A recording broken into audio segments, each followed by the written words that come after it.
we'll get to it first. So 911, when people call 911, let's talk about what they should be calling for and what they shouldn't be calling for. Well, first and foremost, when you do call 911, I've had a great opportunity to speak to our dispatchers, and we're asking people, when you call 911, please remain on the line. They're going to ask you a set series of questions, and that's for your safety as well as ours, as well as the officers responding. But a lot of times people will pocket dial us and hang up the phone.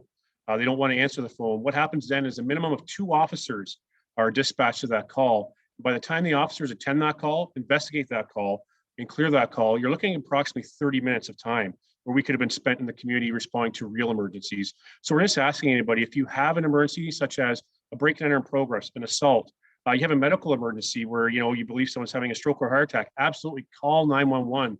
But please don't call 911 if you have a raccoon in your attic, or if you have a bat, or if you have a raccoon in your driveway. I know in Norfolk County, we still respond to people calling the police, thinking that we're animal control. We do not have any specialized equipment to cage or house live wild animals.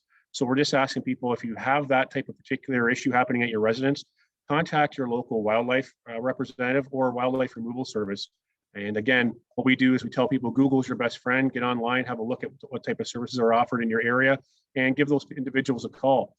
We want to help everyone in our community. Unfortunately, what we're finding right now is that the police are being called because there's, say, a bat in the attic.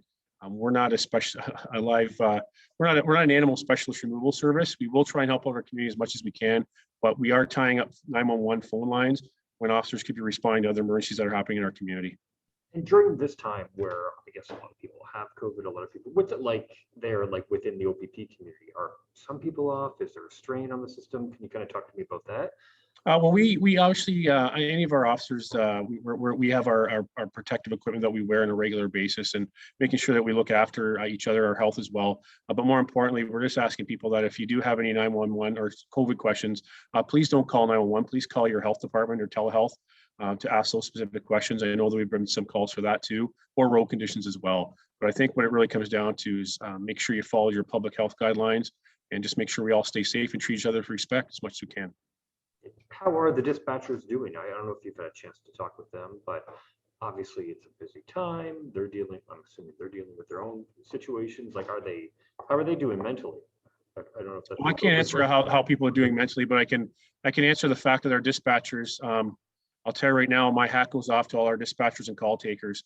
They are the first responders, in essence. They're the ones listening to the calls, listening to the people, calming those individuals down. They do a phenomenal job. And I just want to say thank you on behalf of every member of the OPP. They keep all of us safe, giving us that integral information when we're going to calls. So what people don't realize is a lot of dispatchers hear things over that phone. Doesn't necessarily have to mean they are seeing things, but they're hearing things. They're hearing people in their worst times looking for help. And I just want to say thank you to our dispatchers. You continue to do a great job, not only in the OPP, but across the province. And to all of our dispatchers, you know what, thank you on behalf of every member of the OPP. It's just, they're phenomenal individuals, and they are dedicated to the community, and they are the first people that respond to these calls. And a lot of people don't realize that because they're sitting behind a computer screen or answering a phone. They're getting firsthand information of what's happening at that call, and then they're actually relaying that to the officers that are responding to that call. So in essence, they're keeping us safe, getting us home safe to our families, but more importantly, getting the necessary help to the people that need that help. So thank you. Good stuff. So anything else you want to add?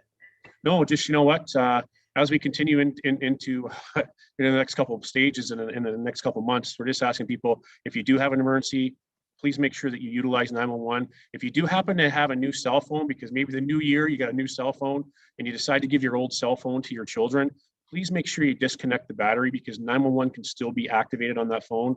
And what we're finding is we want to have a little conversation with our kids. So all of our caregivers and parents out there, if you do have phones that have the batteries in them, please make sure they're not charged. And if they are charged, please make sure that you deactivate that and take that battery off that phone. That will save a lot of different calls, especially to the police organizations across the province.